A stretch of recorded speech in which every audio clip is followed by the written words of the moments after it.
Nah, pada kesempatan kali ini kita akan mulai mempelajari kembali ya mengenai object oriented programming. Kita masuk ke sini karena desain ataupun desain perangkat lunak yang akan kita bahas itu memang secara spesifik OOP ya atau object oriented. Materi kali ini mengenai review object orientation ya. Jadi review OOP mengingat kembali mengenai pemrograman OOP gitu ya, konsep-konsep dasar OOP. Di materi kali ini nanti akan dipelajari ya ada pilar-pilar OOP, terus kemudian juga ada dasar-dasar Java ya. Jadi tujuan pembelajarannya nanti Anda bisa menjelaskan gitu ya apa itu konsep-konsep dasar OOP dan juga konsep-konsep dasar pada Java gitu ya. Oke.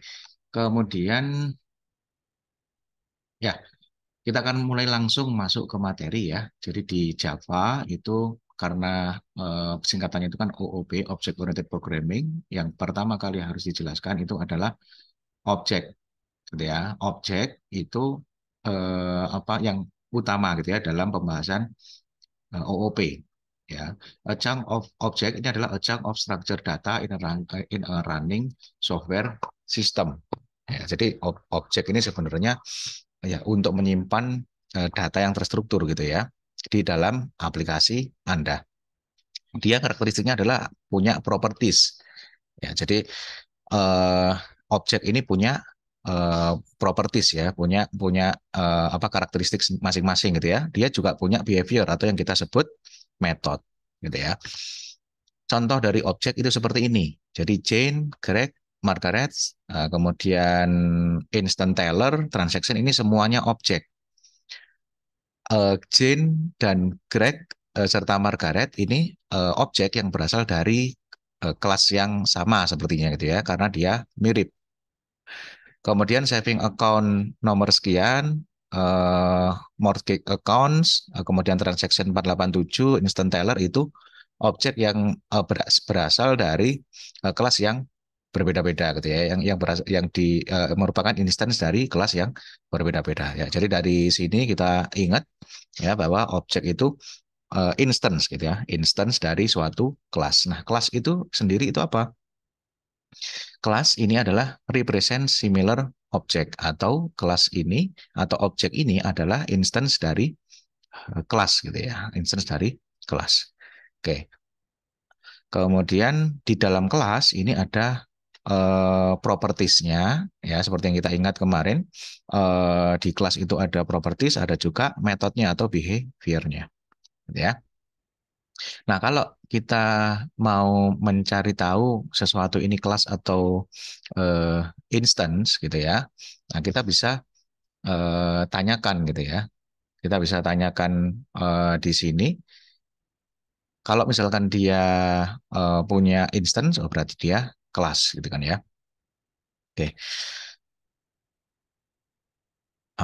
Nah, contoh di sini, misalkan ada film, kata film gitu ya, kita mau analisis dia itu kelas atau instance atau objek gitu kan ya.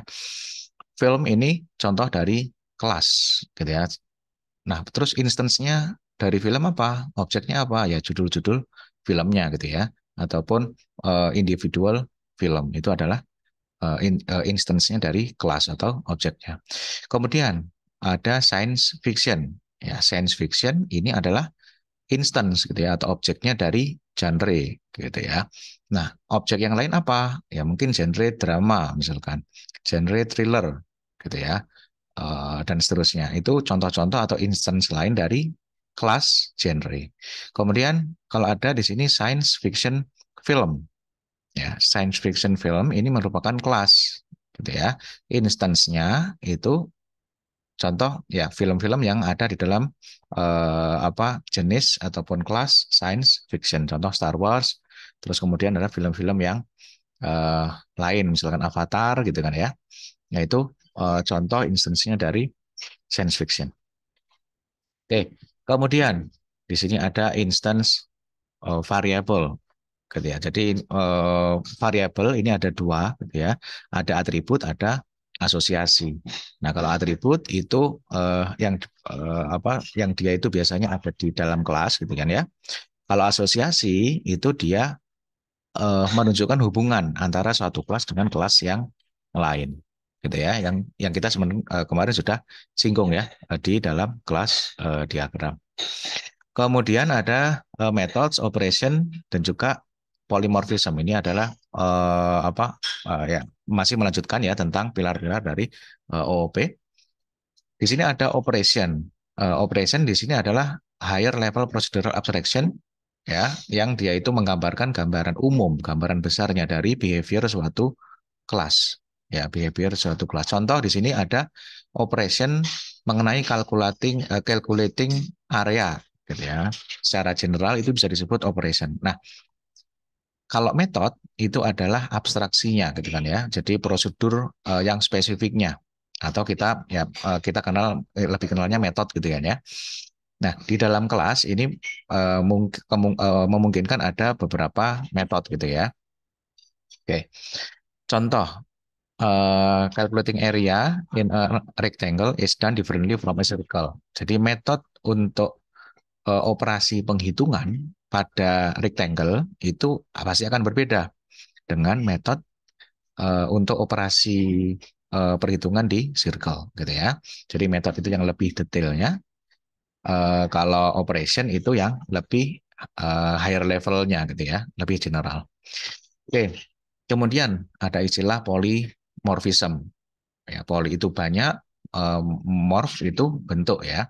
Nah, jadi di sini ada beberapa jenis metode yang namanya sama ya. Jadi same name namanya sama, tapi perilakunya atau behaviornya berbeda gitu ya. Oke, tujuannya polymorphism itu adalah supaya tidak terlalu banyak if else gitu ya, supaya tidak terlalu banyak if else. Jadi masing-masing kelas yang dia itu membutuhkan suatu metode dengan definisi tertentu, ya dia dibuat saja kelas baru gitu ya, supaya nggak terlalu banyak if else di dalam satu kelas. Itu adalah polymorphism. Oke. Kemudian ada konsep uh, inheritance. Ya, inheritance itu adalah penurunan sifat. Ya, penurunan sifat. Di dalam inheritance ini ada superclass, ada subclass, gitu ya. Superclass ini adalah contain features common to a set of subclass. Jadi superclass ini ada fitur-fitur, ya ada atribut atau metode yang dia itu common, sama-sama dimiliki oleh subclass, gitu ya. Itu adalah superclass. Kemudian ada hierarki. Jadi inheritance itu ada semacam tree-nya, gitu hierarkinya antara superclass dan subclass, gitu ya.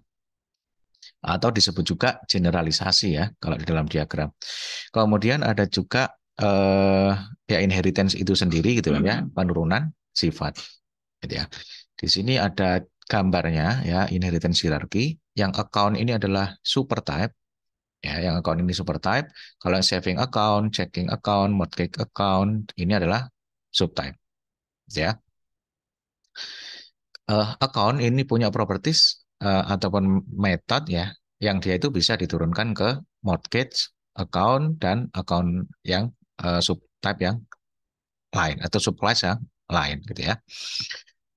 Oke, untuk menentukan apakah atau generalization itu sudah tepat atau belum ya, di sini ada is a rule namanya.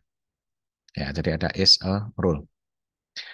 Untuk ngeceknya, a checking account is an account. Ya, a village is a municipality. Berarti dia a checking account ini adalah subkelasnya dari superclass account gitu ya. A village ini subkelasnya dari superclass municipality. Nah, kalau yang contoh yang keliru bagaimana? Should province be a subclass of country gitu ya? Tidak, maka dia melanggar karena dia melanggar is a rule gitu ya, melanggar is a rule. A province is a country. Ini tidak valid gitu ya. Jadi suatu province ini tidak merupakan suatu country. Ya, jadi yang province ini contoh yang salah ya dari penurunan sifat. Kemudian ya ini ada contoh inheritance, polymorphism, kemudian ada contoh variabel ya. Kalau yang inheritance ini misalkan di sini ada 2D apa shape gitu ya. Kemudian ada elliptical shape, ada polygon, ini inheritance-nya dari superclass yang atasnya. Terus kemudian ada yang di dalam elliptical shape ini ada circle, ada ellipse, ini inheritance juga dari superclass elliptical shape. Kemudian yang polymorphism ini ada contoh method rotate, di sini ada method rotate, ini sama metodenya, tapi behaviornya berbeda gitu ya. Kemudian change scale, get area, dan seterusnya. Itu metodenya sama, tapi perilakunya berbeda. Oke, kemudian ada eh, ya ini contoh nanti realisasi ataupun implementasinya dari deklarasi atau ini ya operation ya operation. Contoh original objeknya itu seperti ini, elips lurus seperti ini, kemudian bintang lurus seperti ini. Nah nanti kalau objek tersebut dikenai atau menjalankan operasi tertentu, misalkan di sini rotate, itu akan menjadi rotate seperti ini. Translate itu menjadi translate seperti ini. Di scale 50% itu akan menjadi seperti ini gitu ya. Oke, di scale 150% itu akan menjadi seperti ini. Gitu ya. Oke. Kemudian eh, abstrak kelas ya ada Anda pernah dengar pastinya ada abstrak kelas, ada juga abstrak metode. Nah, abstrak kelas itu adalah kelas yang memang dideklarasikan kosong gitu ya. Jadi implementasinya nggak ada, dia cuma deklarasi abstrak saja gitu ya. Oke, eh, kalau suatu superclass itu dideklarasikan sebagai abstrak ya, maka subclassnya nanti yang bisa secara sendiri-sendiri itu dideklarasikan metode-metodenya untuk yang abstrak punya superclass tadi gitu ya. Nanti bisa mendeklarasikan sendiri-sendiri metode-metodenya dari yang didapat dari abstrak kelasnya tadi gitu ya. Kemudian ada overriding method. Overriding method. Nah, jadi misalkan ada subclass itu nanti mendapatkan metode dari superclass yang sudah ada definisinya, maka subclass tadi itu nanti bisa melakukan overriding dari metode yang sudah dia dapat tadi, sehingga dia punya deklarasi sendiri, gitu ya, untuk di subclass tadi ya itu adalah overriding method.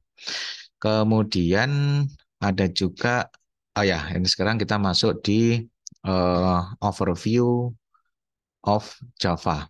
Ya, di pemrograman atau di pembelajaran mata kuliah kita di OOP itu kurikulumnya memang pakai Java ya.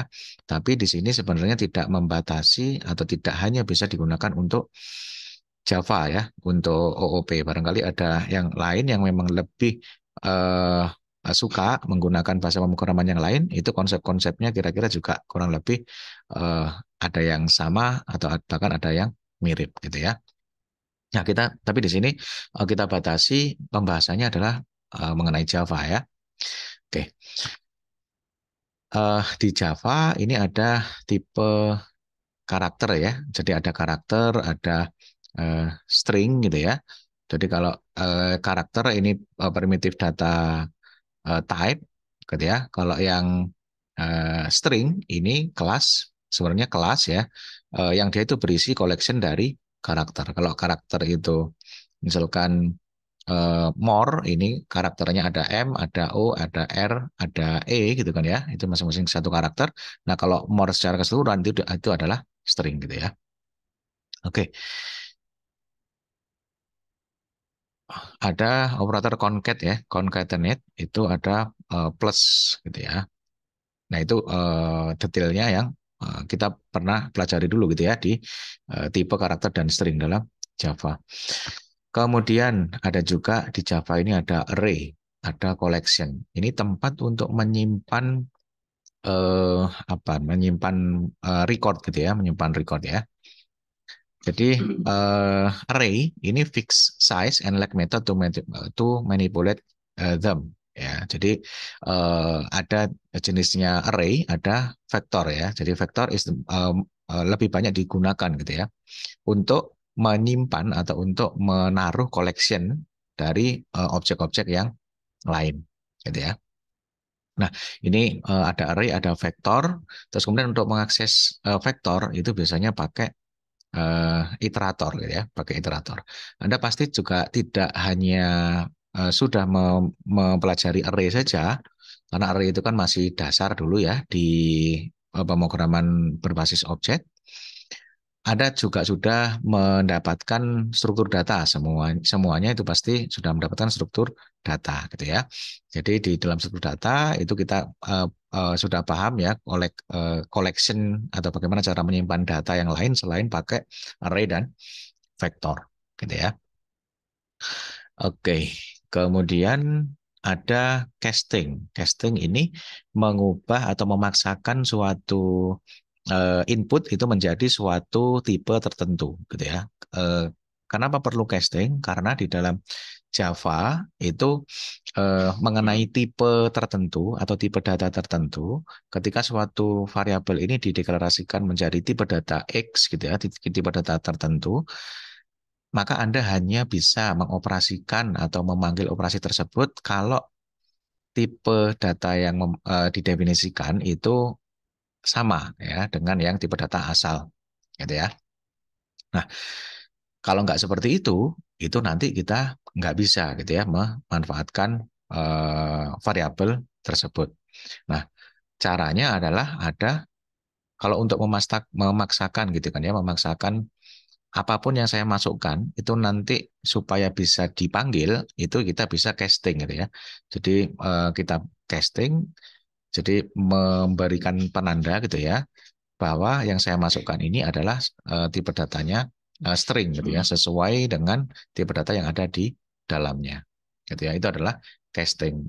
Apa ya tanda kutip memaksakan tipe gitu ya. Memaksakan tipe untuk sesuai dengan tipe yang seharusnya harus sesuai gitu ya. Itu masih ada ya di Java ada exception juga ya. Jadi kalau sesuatu di bahasa Java itu nanti dipastikan ada yang error atau pastinya ada kesalahan dari awal sudah diketahui seperti itu kita bisa siapkan atau harus ya siapkan try catch ya sebagai exception gitu ya. Jadi ada try terus kemudian catch-nya apa gitu ya. Ini adalah exception. Nah, oh ya, ada juga interface ya, interface yang kita interface dasar ya kita selalu pakai di Java, misalkan implements runnable gitu ya untuk trading atau multi trading. Kemudian ada implements collection misalkan ya itu kita tinggal pakai ya. Jadi interface ini adalah semacam abstrak kelas ya, tapi dia nggak bisa dideklarasikan executable statementnya gitu ya. Jadi kita sering tinggal pakai saja gitu ya interface-nya. Oke. Nah kalau yang ke abstrak kelas itu kan pakai extend. Nah kalau yang interface itu pakai implements gitu ya, pakai implements. Kemudian ada di Java ini ada package. Ya, ada package. Ini a package combines related class into subsystem. Ya, jadi beberapa kelas itu bisa digabungkan ya menjadi suatu sub sistem tertentu. Ya, contoh misalkan dan kita memanfaatkan kelas itu pakai kata kunci import ya.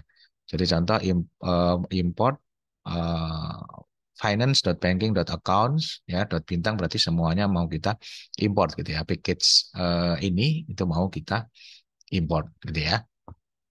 Itu adalah package. Dan ada package-package standar juga ya yang kita bisa ambil, kita bisa pakai atau kita bisa download juga package-package yang lain.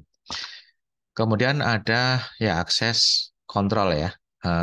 Ada akses kontrol di Java itu ada public. Kalau kita deklarasikan suatu metode dan variabel itu sebagai public, maka seluruh kelas itu bisa mengakses. Kalau protected itu kode-kode yang hanya dalam satu package atau subclass itu bisa mengakses. Kalau kosong itu yang di dalam satu package itu bisa mengakses. Kalau private, kode yang ada dalam kelas yang sama itu yang bisa akses. Ini adalah akses kontrol. Dan di sini ada juga yang terakhir ini thread ya, ada thread. Jadi misalkan kita eh, mau membuat thread yang dia itu berjalan concurrent atau berjalan bareng ya. Jadi di kode yang kita buat itu kita implements runnable ya. Terus kemudian thread-nya dibuat, itu nanti kita akan bisa menjalankan beberapa thread dalam satu waktu, gitu ya. Nah, ini terakhir yang kita pelajari ya dalam pengenalan Java yang nantinya sebagai dasar ya dari materi-materi selanjutnya ya mengenai OOP. Untuk selanjutnya kita akan masuk ke sesi tanya jawab.